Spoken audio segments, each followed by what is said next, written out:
another episode with All Elite with Keeks. I know it's Monday. It's Monday Night Football. It's also Monday Night Raw, and it's also All Elite with Keeks. So I'm gonna give people like a good 2 minutes before they start getting in the chat. How was your day today? I know you had a busy weekend. Yes, I was just relaxing today. Thankfully, I am still jet lagged. I was So only in New York for 27 hours. did you get Yes. some touring in? No.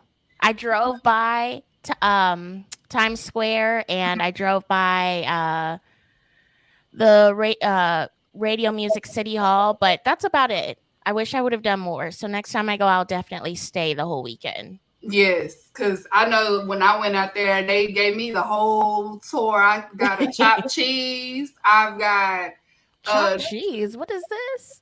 it's they say it's just a sandwich, but I told them that's a spread. It's basically ground meat on a sandwich bun. I'm just like it's a spread to me, but it's good though. They're gonna get me again for saying that. But it's good. It's basically like a hamburger helper sandwich.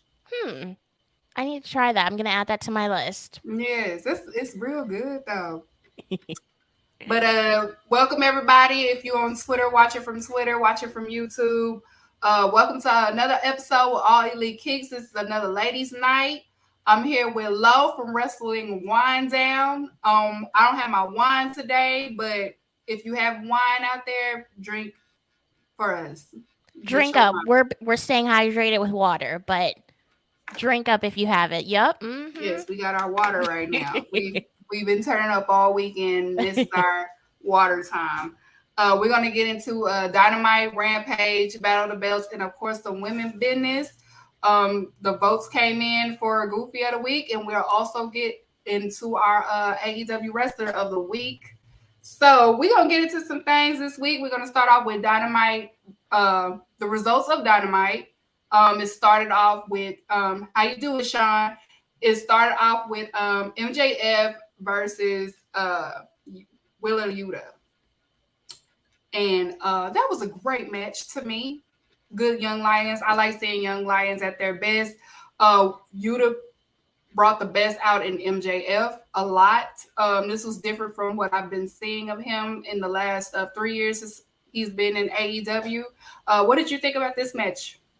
I thought this was a great opening match. These two, they have great chemistry together, in-ring chemistry together. But I also have to add, MJF, when he was out doing his thing and the LI, not on TV, he got in great shape. Like, this man has a six-pack now. MJF, you gonna do some modeling on the side? Like, what's going on? I don't know. Well. He's not a bad-looking guy, so he might as well just use a little sex appeal, Sex do sales, we know because you got the Wardlow thing started. So, but we'll get into that when we start talking about him. But yeah, that was a like you said, great chemistry.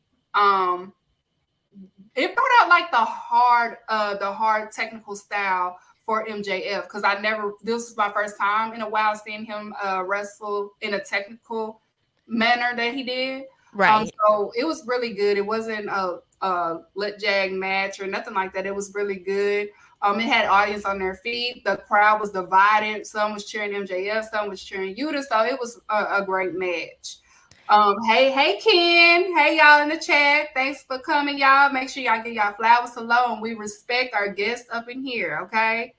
I did like the end of the match. So we saw William Regal get involved and he pulled out his brass knuckles. William Regal, he will fight for two things. He will fight for Blackpool Combat Club and he will fight for the man with the mask, okay? But, I mean... he loves Excalibur. He loves him some Excalibur. Oh, my gosh. Yes, flowers for the... Love it. Love it. He's so cute. It's like he got a cute baby face. He got a baby face. But yes, so yeah, after the match. And then also we had the evil Frank Ocean came out and he attacked Wheeler Yuta um building his heel character. So we had that going on. So, we may see something between Evil Frank Ocean and Willa Yuta. That might be a good look. Tony coming up this Friday night, Rampage, 10/9 Central on TNT. But it was interesting that MJF, he kind of seemed a little bit apprehensive that Lee attacked Yuta. So I'm wondering if there's a story there as well. Yeah. I saw that too. I forgot about that. But yeah. Yes, Evil Frank Ocean. That's the name. Don't kill me for it, but that's your name. I got nicknames for everybody. We had that happen, and then after that happened, we also we had Darby Allin versus Jay Lethal. We won't get too much, on that because y'all know Jay Lethal was the goofy of the week last week, so y'all know how I already feel. Darby Allin took the win. Then we had Satam and Sanjay came out or whatever. They was upset at Jay Lethal for shaking hands with Darby Allin. So that might tense like a little breakup about to happen between those three or whatever. Not too long on that match, you guys. We're going to keep it going. Then we had Lowe's favorite. We had the meat versus meat. We had Wardlow versus Brian Cage. Come on, Lowe's. You got the flow on this one because we know how you feel about Wardlow. You know what? I feel like Wardlow needs a solid built-out feud. This match was good. Brian Cage hasn't been involved in AEW in a hot minute, and I think Wardlow was, great competition for him. But I could see these two going into a built-out feud. But Wardlow needs it. He's had this title for a while now, and people online are starting to complain a little bit. Like, what are you doing with Wardlow? You have him in tag team situations. You have him in trio situations. Why is he not doing or defending his title? And I definitely agree with that. But, we saw seeds being planted, on Dynamite as well as Battle of the Belts that maybe could lead to, Cage versus Wardlow in a built-out feud, which I'm hoping is the case. Yes, like you said, that is. I'm not really a Brian Cage stan or a fan, but I do. I won't deny the talent that he does have. He's great in the ring. So it will, like you said, bring some momentum to Wardlow's title reign because he hasn't been well represented as the TNT champion. But it's not his fault. It's the booking. I think they're trying to still figure out, but now you have good big men that are just as equal, to face them. You have Luchasaurus back there. You have Lance Archer back there. So you have Powerhouse Hobbs back there. You could use your big men. Now you have the big men back there. You have the meaty men. So just use it. It'll work. This match, it received the pop. So, and people pop for Brian Cage when he came out and it confused the hell out of me, but it is what it is. You know what? I think it was the promo before that got the people hyped up. The promo was good. It spotlighted, the angle that they're going with, having Khan and the rest of the group with Cage, but we didn't really hear a lot from Cage in the promo. So right. I don't know. Maybe people are excited to see what Cage can do outside of being a member of Team Taz. Yeah. Because well, Ricky Starks happened. That's what happened with that.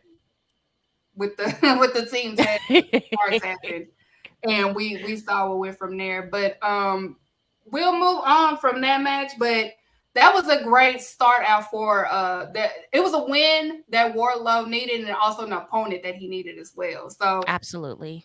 Great job, meat versus meat, big meaty men, And then after that, we had the National Scissoring Day, Scissor Me Daddy Ass segment. Fun segment. This was fun. This was, I saw online people were saying this is the LG, all jokes aside, this was the quote unquote LGBTQ DX, and I was just like, I can see it. I can see it, but we've heard the stories, but you know what I'm saying? But this was very fun. And it just showed again Billy Gunn is really a genius when it comes to goofy stuff and making it over. You know, he's responsible for saying, the suck it chant, and he's responsible for scissor me daddy ass. So, if anything, it just, shows more respect to him, Billy Gunn, because he's always been the odd one out of DX. Is, people sometimes will kind of play on his contribution, what he contributed to the faction. So I'm glad that people are starting to see how authentic Billy Gunn is by himself, and what he contributes to the members of DX, and also what he does for the Acclaim. So it was a good little fun segment for the crowd. Just something, and I like that it pissed off people that takes wrestling too seriously too. It definitely pissed them off, but hey, they listen to the fans, and the fans love the Acclaim. The Acclaim is over. So whether you like it or not, the scissor me daddy ass, no matter how goofy or corny the gimmick is to you, it's over with the fans.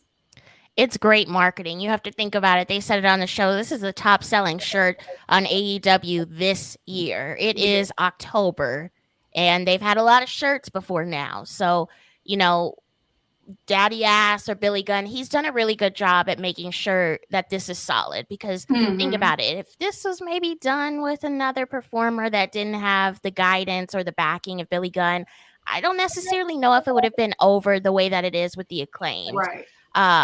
But like I said, I think it's a great marketing, strategy. You have the fans that absolutely love it. I did not realize that so many people love the Acclaim until I was at All Out, and it was Swerve in Our Glory versus the Acclaimed, and everyone was booing Swerve in Our Glory, and I was like, whoa, this is different.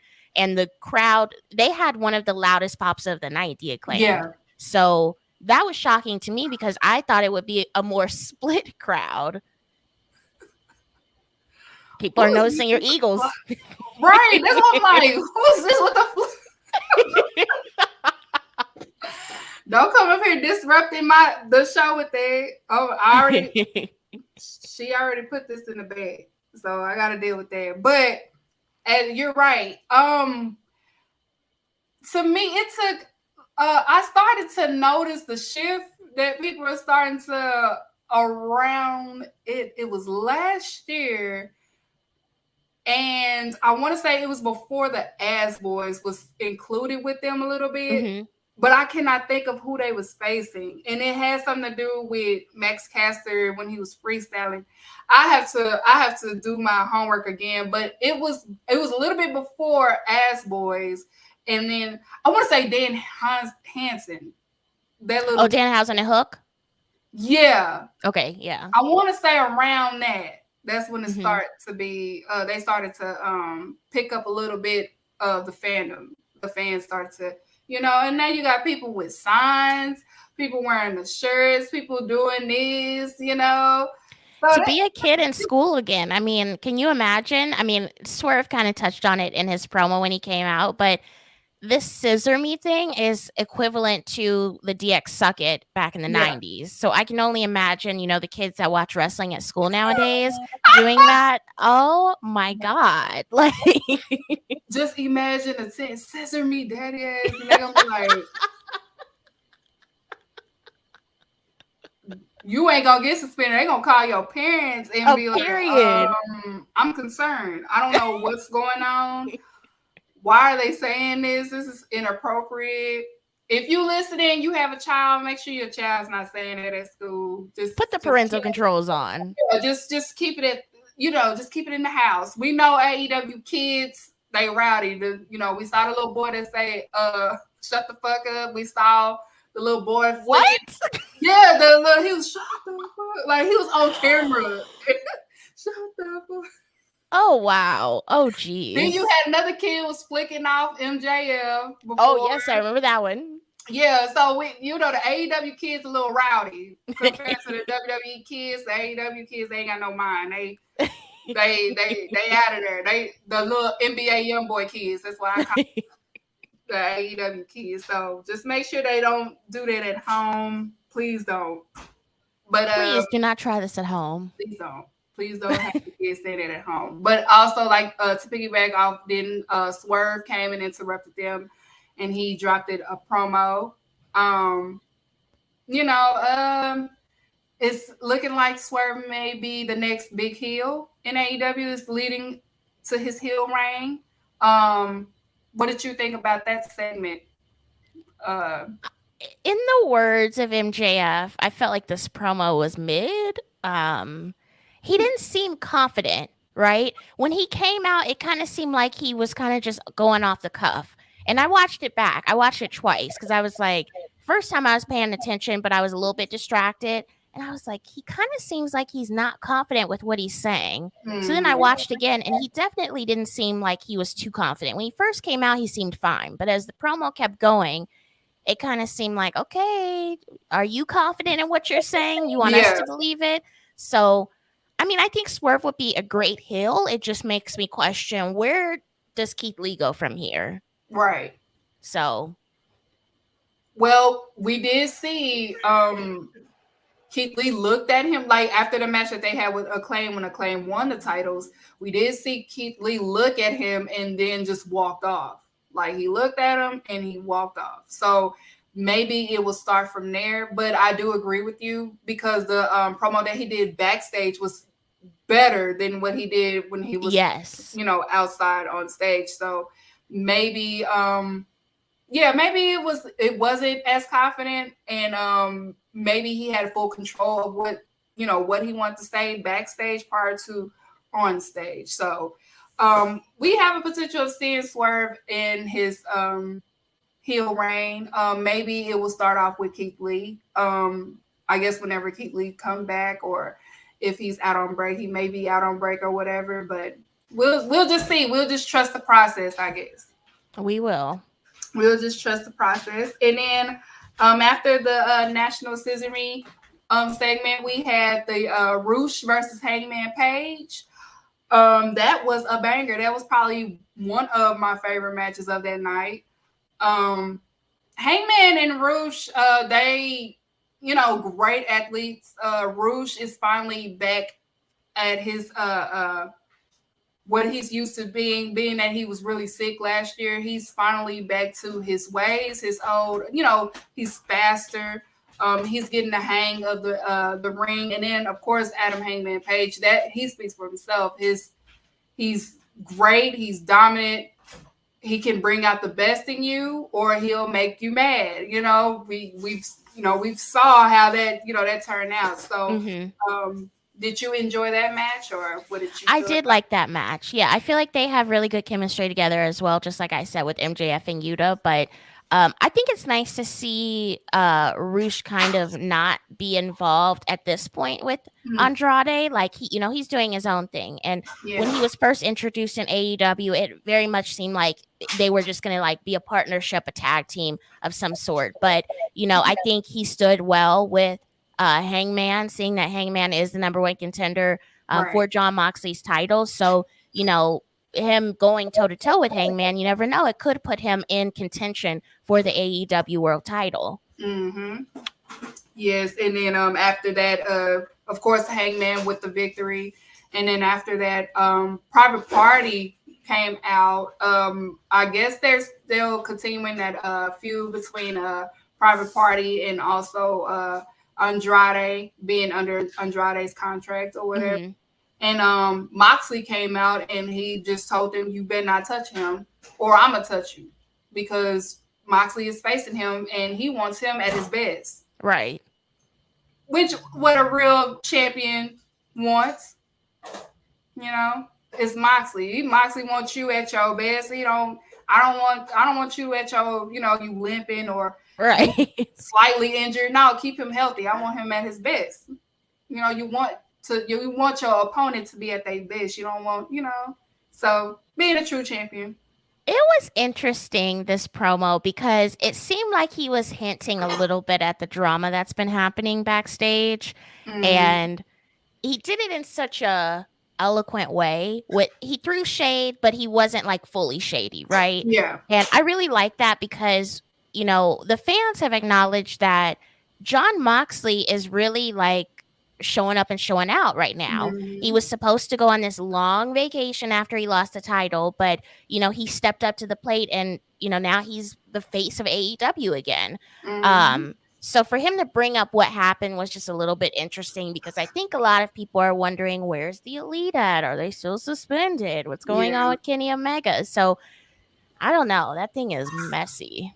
Yeah, it's still messy, but we've gotten updated that John Moxley did renew a contract with AEW for another 5 years. This time he's not able to continue with GCW. Our prayer has been answered. Our prayer's been answered. He can continue to do indies and also those that are in partnership with AEW, but GCW's out. So our prayers have been answered, so we won't see him back at the junkyard no more. I don't know how Renee does it. I don't either.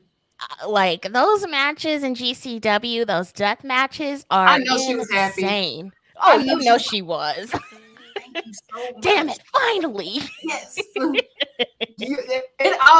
Like the matches at GCW made me nervous. I'm like, if he made just one slip up, girl, like he's injured. Yes. Please stop doing the death matches over there. Just do it here so we can see. But I'm glad that Tony, like, you can renew. We just need you to leave Game Changer Wrestling alone. Like, oh, okay, I can do that. And he lost to Nick, and he doesn't have the title no more, if I'm not mistaken. Yep. So it's official. So we have John Moxley for a long time. So we'll see how that comes about. So we're gonna get into some ramp. Oh no, I'm sorry, we still got more to go. Luchasaurus, he faced Fuego del Sol. That was a jobber match. Squash, yes. Yeah, he's slaughtered that man. Of course, that's continuing on because Jungle Boy. Reptar. I have to say though, evil Luchasaurus scares me. He scares you? Yes, he gives me like Boogeyman vibes. Like, I don't know if you watched WWE when Boogeyman was around, but like that shit was scary. And I was young, and I was watching, and I would have nightmares. I'm like, ooh, like, and he's not like you factor yet, but his aura is very just like, ooh. No, Boogeyman he grossed me out. He didn't scare me. He just grossed me out. Like the worms coming out his mouth. Yeah. And it's just, that was so nasty to me. I couldn't eat when he was on TV. Absolutely not. He was nasty. I get it though, because Luchasaurus, he's really tall, he's really big, and he wears that mask. So he looks intimidating, but I heard he's like the nicest person ever. Have you seen him on he was on a reality show? Was it Big Brother? It was. Okay, I didn't see him on Big Brother, but I heard he was on Big Brother.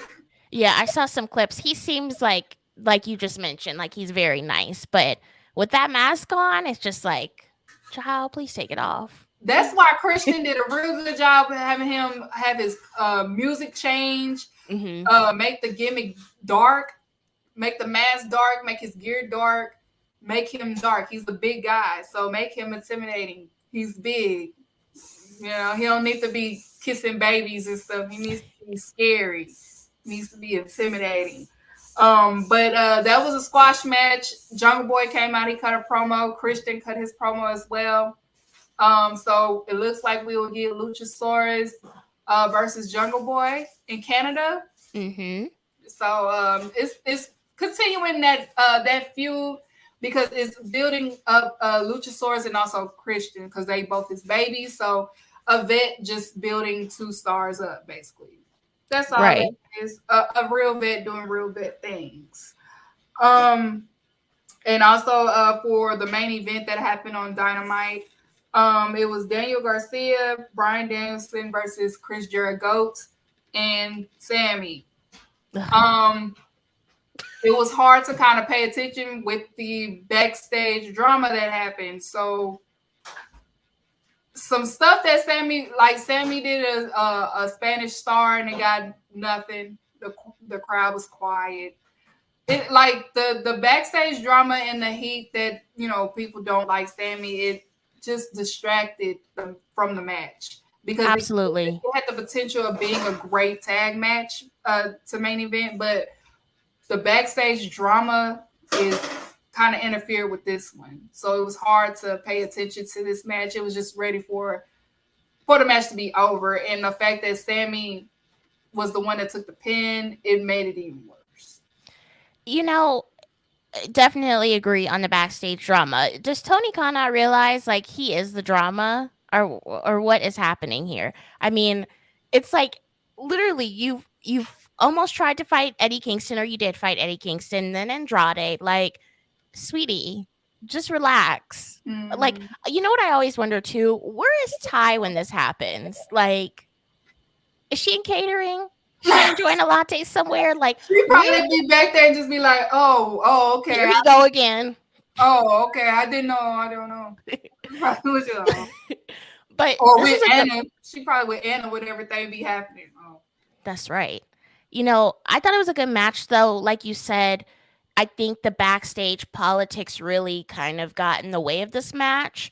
Every time Sammy was on, the TV, I'm like, oh God, with the tongue, like, please just put it back in your mouth. Like, you right there, you don't have to do that all the time, sir. Like, but Daniel Garcia, I felt like he did really good in this match. We saw like the I don't know the word. Like, we saw the frustration almost of him going up against his mentor and then having his hero in the corner. And I think that story, it has been very good in AEW because, now we see, he isn't really messing with Jericho Appreciation Society anymore. And it's been interesting to see his path along the way, siding with Daniel Bryan and, wondering what he's going to do next in his AEW career. He's very conflicted right now, and you can see it, and I like it. I like this.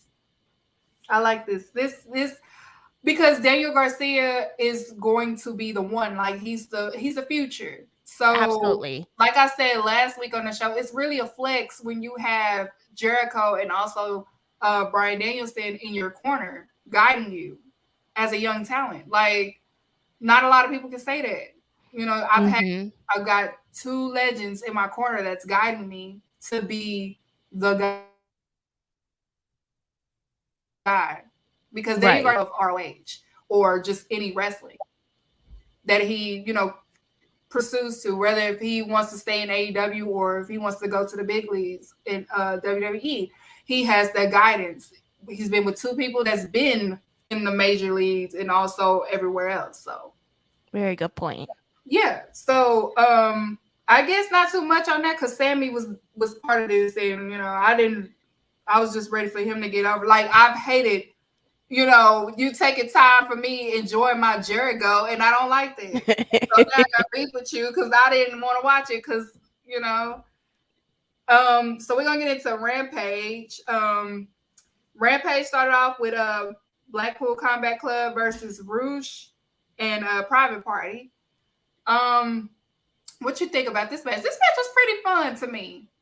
It was fun. I have to commend Jon Moxley for his ability to be flexible. We see him in a singles match, but then, he's in a trios match. And I think that's cool because we don't necessarily see champions do that a lot.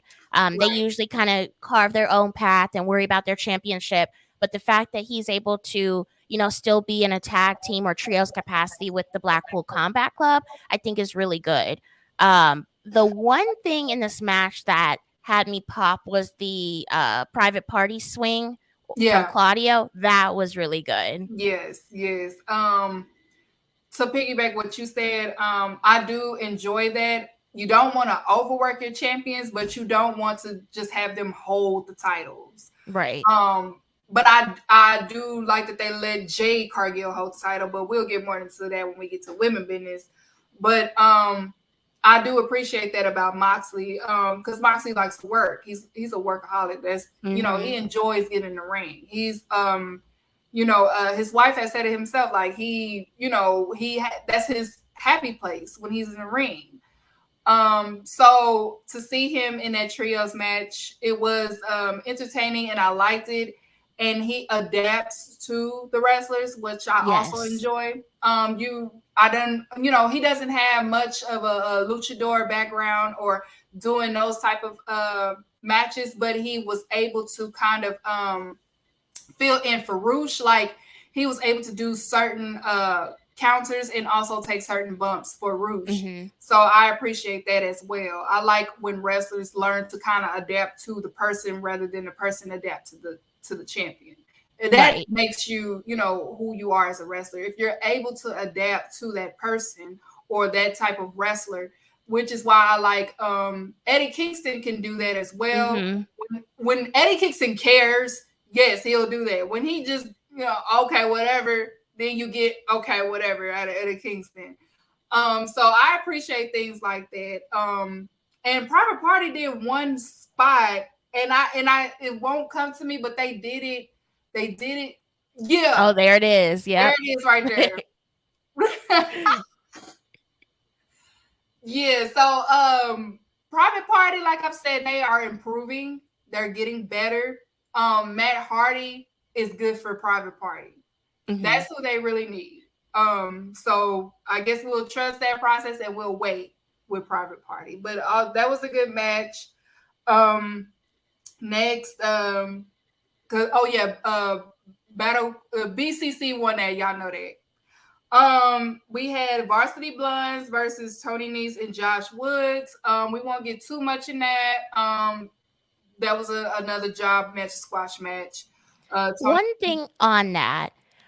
Are we seeing a rebrand for them? I know Smart Mark Sterling mentioned that he now owns the term varsity. So I'm assuming that they can't go by Varsity Blondes anymore. Are we expecting them to be repackaged, or what exactly is going on? I mean, to be honest with you, I feel like ever since Julia left, they've been on the decline. Yeah. They haven't really had a lot going on. So, I mean, I think a repackaging would be best for them, but it's kind of like, where are you going from here? Yeah.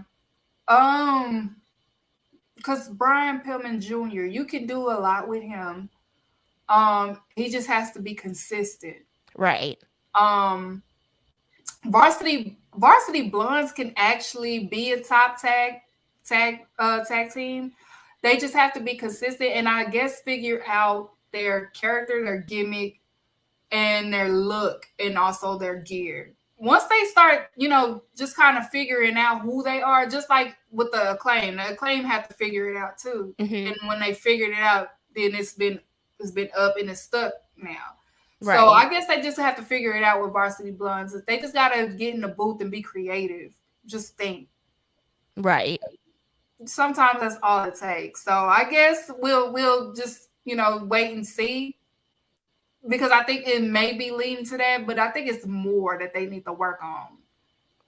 Yeah, and I mean, if they want to play off the, who his father is or do that type of thing, I mean, they could definitely do that as well. I mean, I'm not sure if the British Bulldog's son, Harry Smith Jr. is signed anywhere, but maybe having him come in, because we know that Hart Foundation, connection could be something that entices the fans maybe to watch. So I don't know, Tony Khan, if you're listening, maybe you should add that to your notes. I don't know. Yeah. Yeah. I like that. I actually like that. That would be a nice little faction. I like that. And then we had the AEW Trios Championship. We have the Death Triangle versus Dark Order. I love this match. I did too. It was very you didn't know who was gonna win after this because they both was banging. Of course, with Death Triangle, they gonna always save the day. You can't go wrong with them. He knows to get them when he's in desperate calls, the desperate measures. Lucha Brothers, what y'all doing?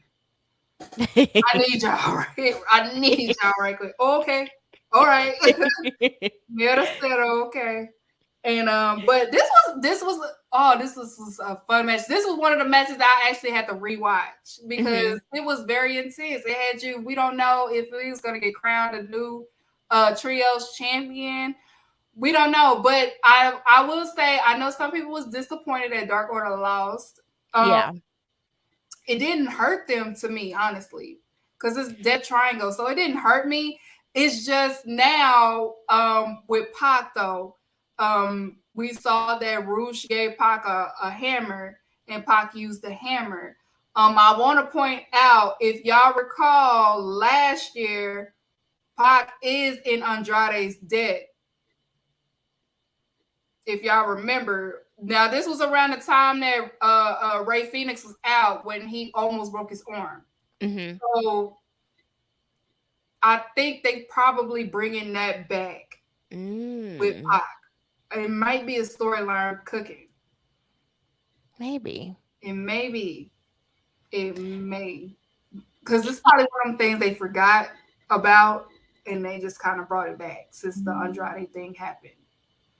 You know, I agree with you in regards to Dark Order. I feel like the win didn't necessarily hurt them, but I think the way that, you know, they brought up Brody Lee and that match, or that date being his last match, I think that might have been what bothered the fans as to why they didn't win, because it was almost seen as like, well, they need to win because it'll, you know, pay homage to Brody Lee. I think that's what bothered the fans. I don't think it was anything else, but this was a really good match. I don't know if you noticed, but JR was given a little bit of a hint on commentary, because you had Jericho there, and he was talking about 10 leaving Dark Order. I don't know if that's a spoiler. I don't know if they were just trying to, you know, be a little bit funny. I've heard him say it too. Yeah, so I was kind of like, weird. I mean, Andrade has been pressing him, and Roosh has too. Yeah. And 10 is to the point where he's tired of losing. Mm-hmm. So, I don't know. Maybe we will probably get a solo 10. I don't know. I don't know. But I do know that match was fun. Great. I just love Death Triangle in general. And I love Dark Order too. I've always liked Dark Order. Me too. Said Dark Dark Order. But we're gonna get into the Battle of the Belts. Tupac again. He was booked again. And he had to face it was Pac versus Trey Beretta for the All Atlantic Championship. This match was a banger. It's like I didn't even have a second match. He didn't have a break. I commend him, because I was like, Jesus. You know, usually on WWE cards, when people have two matches in a night, they usually start them off at the beginning of the pay-per-view and then they have them end. No, girl, he was back to back. I'm like, Jesus Christ, get this man some water, a break, a snack, something. Damn. They said at the actual thing, they said they gave Pac a towel, they gave him some water. And they just like, okay, Trick coming out in like 10 minutes. And we saw the result. It's like Pac didn't even wrestle the first time. That adrenaline, it was kicking in. So Tupac is back. Tupac is still Tupac. He retained the title. Trent is a great athlete. I love Trent. So Trent he's one of those wrestlers. He can lose, he can win. It doesn't matter, because Trent is going to give the best out of you. Right. He gonna get the best out of you. You're not gonna get the best out of him. You gonna get the best out of you. So I love Trent. I'm a Trent stan. I've been a Trent stan. So appreciate Trent while he's here, because he's one of the ones that's been wrestling for a while, almost 15 years. So, you know, he's not getting younger either. So him and Sue. Yeah. And then after the match, when Pac had hit him with the hammer again, we saw a serious side of Orange Cassidy. Yes. He wasn't playing no games. I like seeing that side of Orange Cassidy. I like that. I did too. Getting spicy with it. He called him Mimosa. Add a little bit of bubbly in him. I don't know. This ain't Orange Cassidy. This is Mimosa Cassidy. I like that. You should put that on a shirt. Oh, maybe. Oh, okay. Now Cassidy. Mimosa Cassidy came out and he wasn't playing with Pac, so I like that feud, and they have a match this Wednesday in Canada. So you know that's gonna be a banger. Them two give good bangers, so that's gonna be a good match. After that, we had yes, that's Mimosa Cassidy. Now that Low said, I'm about to start saying it now. Mimosa Cassidy. Next on the Battle of the Belts card, it was for the ROH World Tag Team Championship. It was FCR versus Gates of Agony. That is the faction with Tyo. I'm gonna pronounce his name wrong. There you go. Y'all see him. Y'all see him. I don't want to pronounce this man's name wrong. Whew, Khan's fine. I got it. It's Tao. it's Tao Leona. All I see is Khan. I'm sorry. The ladies love Khan. Look, put that picture back up. Put the picture back up. Put it back up, Graham. Look. Oh. You know how when God, you can tell when God took their time on people. He's one of those. Just do you know who Colby is on Twitter? Oh, yeah. She put me on to Khan. I had no idea who this man was, but I kept seeing her tweet about him, and I was like, who is this? That's the only reason why I know who this man is. A fine specimen. That is a fine human being. That's who that is, a fine human being. FTR beat the fine man and his friend. And we had the Ass Boys was mocking them. I'm becoming a fan of the Ass Boys doing that. So they was in the with the fans dressed like FTR. One had the cardboard boxes of all the belts. One of them had something said, "I'm still angry."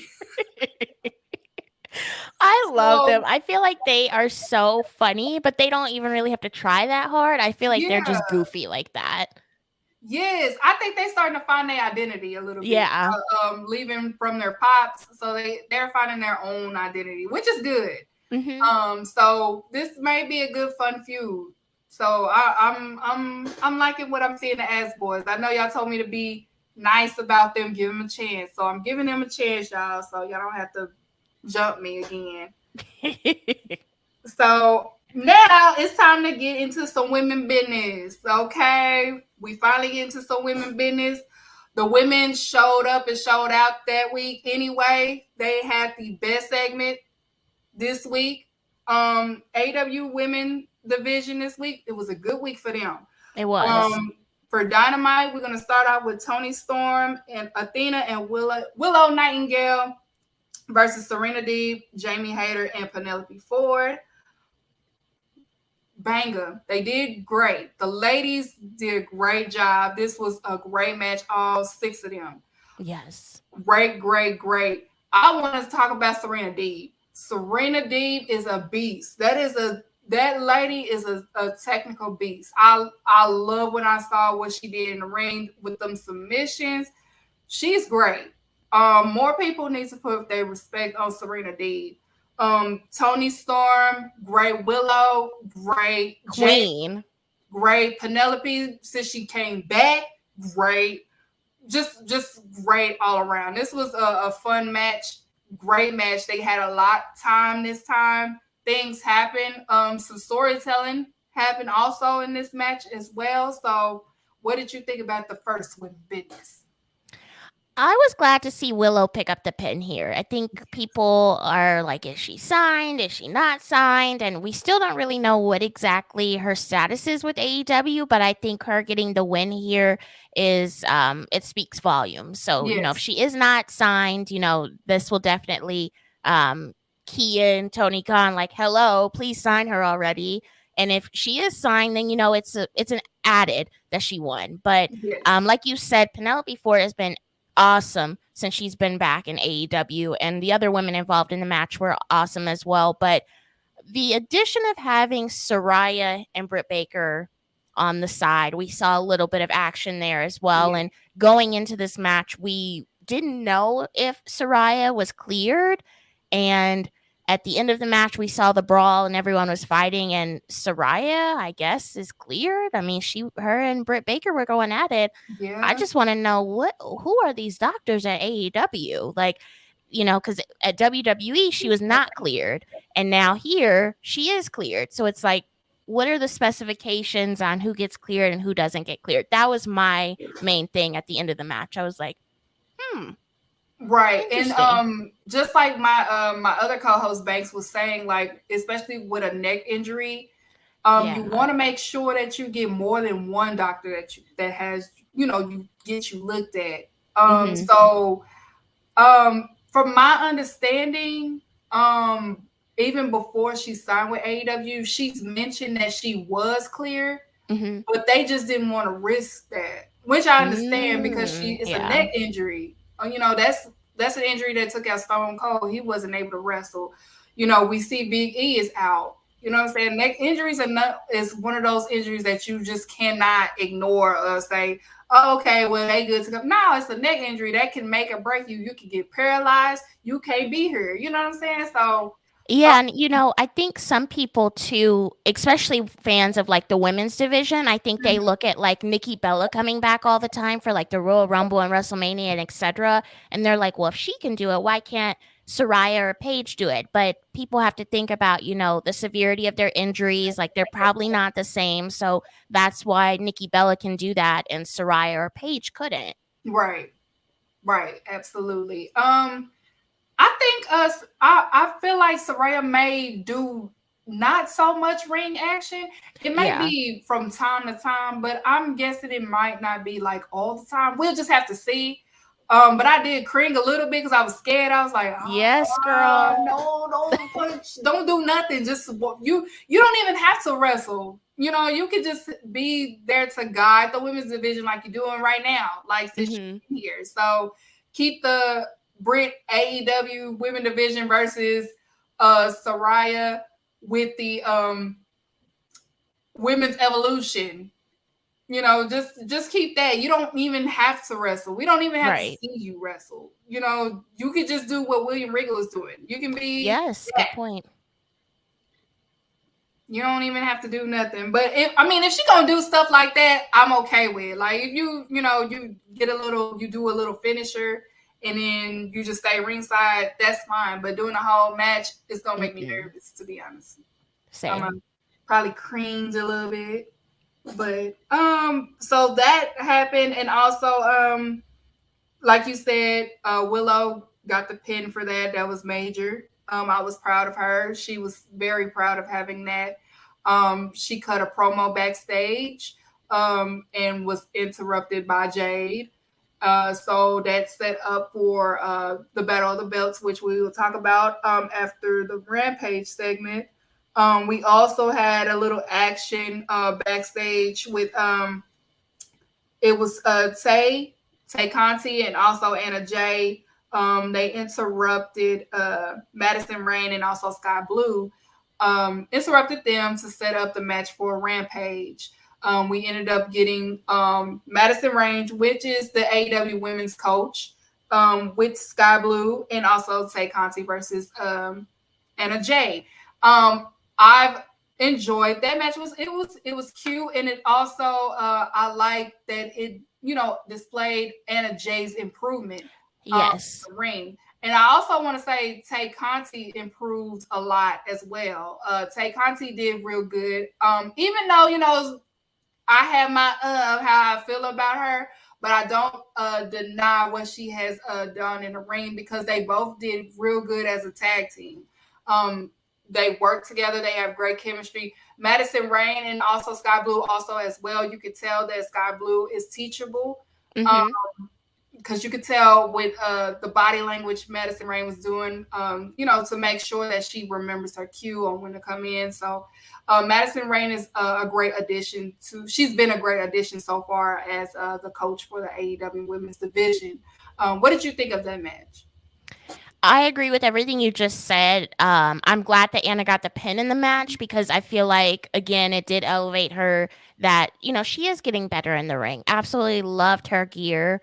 When they came out in their mannerisms in the match, it reminded me of Angelina Love and Velvet Sky, the beautiful people, for some reason, which is interesting because, Madison Rain was a little bit involved there as well. So I'm not sure if that was intentional. I don't know what, but I thought it was a good match. Yeah, that's a good callback too. I did not realize that. That's a good callback. And then what happened on Rampage? Not Rampage, I'm sorry, but the Battle of the Belts. We end up having Jade Cargill versus Willow Nightingale for the TBS Women's Championship match. This was probably another good Jade Cargill match. Ember Moon brought out a good, the best out of Jade Cargill. Willow Nightingale also brought that same energy out in Jade Cargill. Jade Cargill, she was faster. She was confident. And this time she didn't remember things as if she was playing basketball. I have said a few times, Jade Cargill, being that she is an athlete and she plays basketball, they remember plays. When the coach say they have to remember. And that's how she was wrestling. Like she was wrestling like she has to remember. I have to remember to be here, here, and here instead of just, just going with the flow of things. Just, just relax. You don't have to remember this play. Because 9 times out of 10, the opponent may not remember. Just relax. It's okay. So this one, she's finally relaxed more. Willow, like I said, brought the best out in Jade Cargill. Jade Cargill she was finishing her moves. It wasn't sloppy. And it was one of the best Jade Cargills I have seen since she's been here, since she's been champion. And of course, Willow Nightingale, she's incredible talented. I'm a fan of hers. I've seen her in person and seen her on TV, and I love what I'm seeing. And I'm also seeing Willow. She elevates each time that you see her on TV. If it's a move that she feels like she could do better, she does it better the next week. So I like this match. I like this. What did you think? I agree with you. I wish the match was longer, though. It did feel like it sped by a little bit, and I think they were working well really together. I think a lot of people going into it, they did think that Willow was finally going to win up against Jade, but I saw one theory, and I forgot who said it, but they feel like, Willow's going to go back to the drawing board, maybe, and, figure out what she didn't do right or, how she can gain that championship from Jade and maybe come back in a couple months and actually get the title, which obviously, being a fan of Willow, I would love that. But seeing Nyla Rose at the end of the match, it kind of makes you question, like, what exactly is going on here? I like the addition of Nyla. I think Nyla could be a great champion. She's been champion before, and I think a match between her and Jade would be a banger. But I also, at the same time, would love to see Willow hold that championship. Right. I saw people still trying to are they never just going to have Jade? Yes, eventually they will have Jade. Like I've always said, the original plan, it was Chris Statlander, and she got hurt.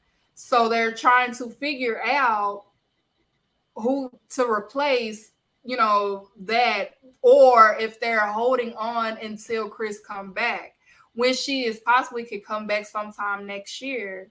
Because she already had her surgery, and from my understanding, from her tweets and stuff like that, she has, been training or doing her physical therapy and things like that. So I could see her returning by the spring, early summer.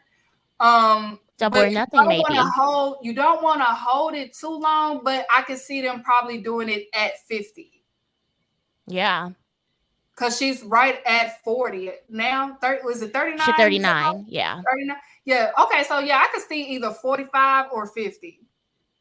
Give her the 50 wins and then have her drop it finally. I mean, who do you see if it isn't Chris? Who do you think at this point would be the right person to take that title off of her? Either Willow or Nyla. That's the only Willow, Nyla, or possibly Jamie Hayter. Oh, yeah. Those are the only 3 that I've seen that I possibly could see that's not Chris Statlander. But the 4, Chris Statlander, Willow, Nyla Rose, or Jamie Hayter. Those 4. Someone brought up a good point. Willow might be Ring of Honor Women's Champion. I mean, we haven't seen Mercedes Martinez defend the title in a quick minute. I mean, That would be a good match, but Right. I don't know. That is a good point, though. That is, I forgot about. Yeah, I think that's probably why they haven't announced her sign, because they probably want her to be the face of ROH women's division. Mm-hmm. Because her and Mercedes are the only two Right. from ROH that's they haven't signed anyone else. So Right. maybe that's a possibility for that. So we'll just have to wait and see and trust the process. But Willow had a great week. So She did. For your AEW wrestler of the week, who is your AEW wrestler of the week? Of course, it's my queen, Willow Nightingale. Yeah. Yes. Yes, Lord.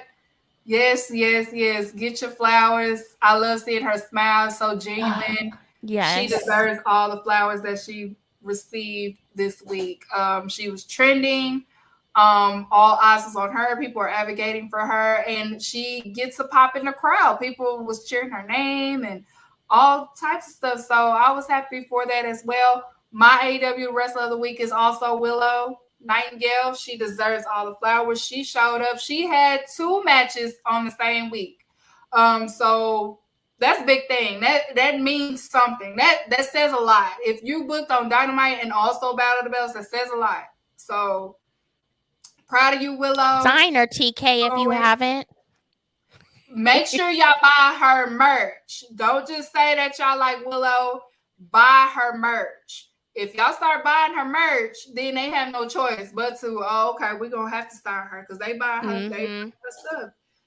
The dollars have to make sense, y'all. So if you love Willow Nightingale, make sure that y'all buy her merch. It's on the AEW shop. It's right there. So yeah, I know she's soft signed, but I'm just saying, just make sure that y'all buy her merch. So that way the dollars make sense and they have no choice but to sign her. Okay. And for the Goofy of the week this week, let me put up the nominations. You people have voted. It was up to, let me go to my bookmarks. 241 of y'all voted. The first one was Sammy Face. That was 14%. The other nominee was Sammy Just Because, and that was 42%. Then you had Sammy Fans, that was 16%. And then the other one was Bobby Fish, Just Because, and that was 28%. And the winner was Sammy Just Because. Sammy is the Goofy of the week for this week. Why is he Goofy of the week? Well, you heard what had happened. Andrade and Sammy had a little fender bender backstage. Sammy was talking shit on Twitter. Andrade pulled up. Andrade didn't care and pressed that man, punched that man. Andrade had to go home. Sammy had to stay, and Sammy took the pin. So yeah, he Goofy of the week because it's just Sammy. Sammy's just, he has to grow up. You need to grow up, sir. You're pushing 30. It's time to grow up. You're a little immature. You're still a kid. Jericho, stop saving him, okay? He just can't be saved. But Sammy just needs to grow up. You need to mature, baby. You're still a kid. You still have a childlike mind. So you need to grow up, or you're gonna mess up your potential legacy, because you're a great athlete. You're phenomenal at that. But you have to grow up. You have to mature, or you're going to mess up yourself. You're going to self-sabotage yourself. The fans done turn on you already. So, you know what it reminds me of, just by the way that you're saying all of this? It reminds me of a young Drew McIntyre. And he's talked about it before, how he had to be released in order to really grow up. And he went on the indies and he went to Impact and finally went to WWE. But he has candidly said, I had to grow up. Yeah. And I'm almost wondering if this is something that Sammy Guevara will have to go through, because he's acting extremely immature, whether it's in the ring or online or backstage.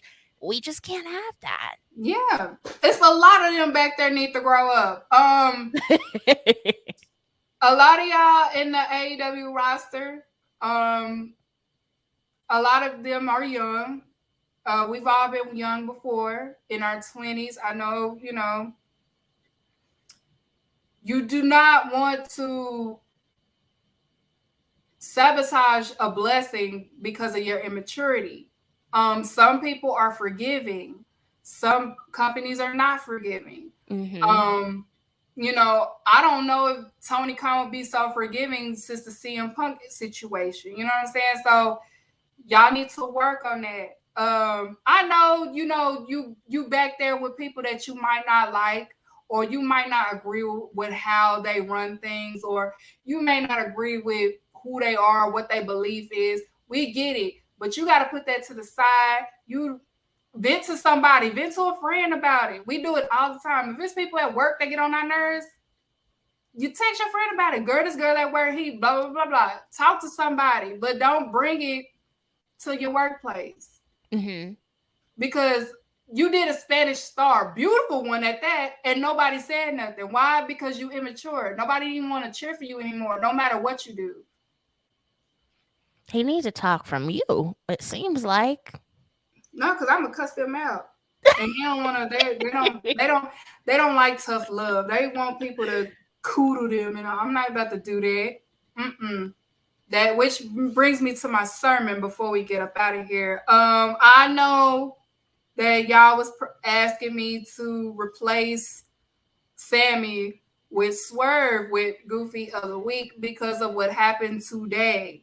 I'll just have something to say. I've heard the interview twice, and just to thoroughly hear what he said, the second part of the interview that was posted underneath the thread that he did with the podcast. If you don't know the issue, basically BRP. I've had Cal on the show, and of course Drip is on the show. They're part of Black Wrestling Podcast. They do their countdowns every year. They've been doing it almost 4 to 5 years now. And it's just to celebrate and also give flowers to the Black wrestlers that's in the industry, whether it's major or whether if it's in the indies. Just the top 50 is just to give flowers, just appreciate. And what had happened was, Swerve asked to be taken off the list. Today, the explanation of why he wanted to be taken off the list was today. And he said something to the sort of, he doesn't want to compete with another Black wrestler. He feels like it was quote unquote clout chasing. Whatever. And also, but the second part, when he was explaining the second part, he stated that,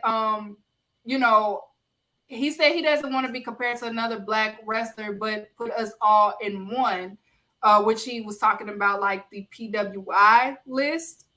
I get what he's saying, because it's not just him that think like that. It's a lot of them that think like that. But y'all have to understand the difference between inclusion and appreciation. What the list is not to put you in a competition with another Black wrestler. The list is just showing and displaying that it is Black wrestlers out there, because the list that y'all value so much, they don't put y'all in the top 10 or put y'all in the top 5s and things like that. Or, you know what I'm saying? It's always something. So we never really seen so many. We have so many Black talent now, whether it's 300, 500, no matter what it is. It's just to show, hey, we want to give our flowers to Bianca or Bobby or Carmelo Hayes, or, just different people. It's just to show and appreciate different Black wrestlers. Nobody is saying that you have to compete with Chris Bay or compete with another Black wrestler. It's just to show appreciation and to give flowers to other Black wrestlers. It's not competition. Also just to say that they are chasing clout, that is wrong. It's not about chasing clout. They've been doing this for almost 5 years. They have put you on that list multiple times last year, the year before that, even when they heard about you. And when they put you on that list, it gave them, gave you eyes, certain viewers that's fans of them to know who you are. Because some people didn't know who you are until they seen you on their list. And I'm not saying that, they made you or nothing like that, but you have to think about things like that. So, I honestly feel like that whole thing, all he had to do was reach out to him and have a conversation. What is the guidelines? And from my understanding, they explained in the comments where they was going by and, things like that. So I want to say to all wrestlers that's of color, especially Black wrestlers, y'all need to understand that when it's all said and done, we will have y'all back. Us, your own. You understand me? We will have y'all back. When it's all said and done, your own people. You know what I'm saying? You want to make sure and you want to understand that Black people, we have to stick together. But because people are egotistic, people need to grow up. And this cliquish shit, it has to stop, and it won't be no progress until those 3 things are checked. You need to check your fucking ego, you need to check yourself, and you need to check the people around you. Nobody is coming at you on no competition. We're trying to give you your flowers. And for you to say that about to say that about them, if they doing it to chase, it's not about chasing clout. They don't need to chase clout. Nobody needs to chase clout. You know what I'm saying? Because it's hypocritical of you to say that and not say anything towards the PWI or the countdown that Reg does. And it's no shade to nobody. I'm not coming at nobody crazy, but it's just a little hypocritical for you to come at them about a list and not come at anybody else about a list. So check your egos at home. Take accountability for what you do and what you have said, and just have a conversation. We are adults. Be grown. Talk to that person. Hey, I don't like that you had this person above me. That's all he had to say. That's all you have to. If it's somebody that you don't like that was above you, that's all has to be said. Now, that's all I got to say. So if you don't like what I have to say, you can talk to me. You know my DMs, or you can email me. We can have the conversation. But to Black wrestling, I enjoy what y'all do. Keep doing the BRP 50. We know what you do for the culture. We know what you have done for the culture. Don't get discouraged. Don't get mad. Don't get upset. You know what I'm saying? Like I always say, God reveals in multiple ways. And God needed to reveal who's for y'all and who's not for y'all. And that's all I got to say. Bishop Keeks on the ones and twos. Is there any shout outs you have, Lo, before we get up out of here? Thank you so much for having me. I mean, you definitely just nailed it on the head. Like, please have conversations with people if you need clarification, because this probably would have not hit the timeline if someone would have just slid in someone else's DMs and asked for clarification. So you nailed it. Just have a conversation, y'all. We hey, I don't like what you said. Can we talk? Okay. And just have a conversation. Hey, I don't agree with me being at 19. I feel like I should have been at number 5. Okay, they would have had a conversation with you. They would have just told you why. And then this and this and this. It's just a conversation, y'all. Like, we are old. Just have a conversation. I do it all the time. I press people all the time. Hey, I don't like you, but I want to tell you why I don't. Like, I do it all the time. If you know me, you know I do it all the time. If I see you in person, what you said the other day, I don't like. Can we talk over here? Nick will tell you. I've done it. Nick. It's different people that will tell you. She came at me. Yes, I did, because I need to get an understanding. It doesn't, I do it all the time. Hey, can you not mention me with these people? I don't like them. It's simple conversation. We too grown. So Black Wrestling, make sure, we love you. We rock with you. You know what I'm saying? It's no Swerve. Change that. That's ugly. Don't be like that. You know what I'm saying? You too talented. You don't want to mess up what you got going. You about to be a big heel in AEW. Don't mess up that momentum because of this foolishness. Have a conversation with them. Hit them up on a DM. Black wrestlers. They don't like y'all like that. They don't like y'all like that. So stop acting like that. Stop being like that. They're not for y'all. Because at the end of the day, y'all gonna come to us when it comes down to it. So stop being like that. It's the reason why Malcolm X said chickens came home to roost. It's the reason why that saying is a saying. So y'all need to chill out. We too old. And enjoy it. Life too short. It's too short. It is too short. But thank you, Lo, for coming to the show. Make sure y'all following Wrestling Wind Down. And also, I want to give you your flowers because you was at Comic-Con. You spoke on the Women of Color panel. I was watching via live. You probably didn't see the comment. I was like, I am. No, you better speak. It was great hearing you guys. You guys spoke truth. Y'all spoke the real, especially when y'all was talking this when it comes to the women of color and content. Yes. Y'all spoke the real for that. I definitely appreciate you for coming to the show. I was excited to get you on the show. I had the dates mixed up, but you was here now. So thank you for coming in. Make sure that y'all follow Lo. Give her your flowers. She's wonderful. I admire her. She inspires me. And I also, just show her love. I'm just happy that she's here. Thank you. Just show her some love. She's beautiful. She knows what she be talking about. And I love her opinions. I value her opinions and I value your content on your show. I've been listening to your show since 2019. So thank you for coming to the show. Thank you. Thank you for having me. I appreciate it. Thank you so much. Now take us home, Graham. Take me home with my stand. You've mentioned a couple names recently. Who were they? Listen, man. They call me the problem, but you could call me the can man, because anybody can get it. Africans, Americans, Dominicans, Mexicans, anybody can get it.